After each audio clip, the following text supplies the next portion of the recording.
شمس‌العماره در قلب بافت تاریخی تهران در مجموعه کاخ گلستان از نخستین بناهای بلند مرتبه تهران است. 150 سال پیش ناصرالدین شاه پس از سفرهای فرنگ تصمیم گرفت کاخی چند طبقه داشته باشد. اولین بنا یا اولین کاخی هست که از حصارهای قاجار در حقیقت ارتفاعش رو میبره بالا و یک پیوندی ما بین درون کاخ و بیرون کاخ برقرار میشه. بر اساس داده‌های دانشنامه هنر معماری از دهه 20 خورشیدی به تدریج بلند مرتبه سازی به سایر کاربری‌ها مثل هتل‌ها و ساختمان‌های عمومی شهر سرایت پیدا کرد و از دهه 40 هم انبوه سازی به بخش مسکونی راه یافت و ماندگار شد. شما وقتی انبوه میسازی، بزرگ میسازی، یک فرم میسازی، یک شکل میسازی، متوجه میشین ارزم رو اصلا نه شرایط بومی مردم رو در نظر میگیری، نه شرایط فرهنگیشون رو در نظر میگیری، نه سبک زندگیشون رو در نظر میگیری. در سالهای اخیر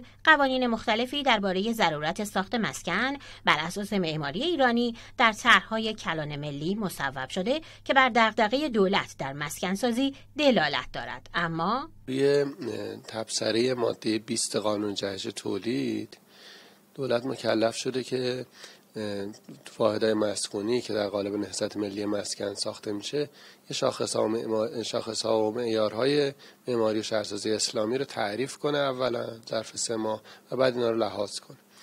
الان که حدود 2 سال از عمر دولت میگذره هنوز شاخص‌ها و معیارها تدوین نشده. تلاش برای ساخت خانه‌های ویلایی یکی از راهکارهایی است که در طرح نهضت ملی مسکن دیده شده است. مثلا قم داریم ما 5 طبقه روی پیلوت میسازیم و سریع هم ساخته میشه. حالت صنعتی تو پرند اولش 10 طبقه هستش و توی کیس 3 طبقه داریم طراحی می‌کنیم و با معماری‌های جدا و خاص خودش. در شرایط نبود معیارهای دقیق و درست معماری ایرانی مصوب، معماران و شهرسازان به تناسب دانش شخصی ایده پردازی می‌کنند. موضوع نور کار کردم که در معماری ایران هم وجود داشته.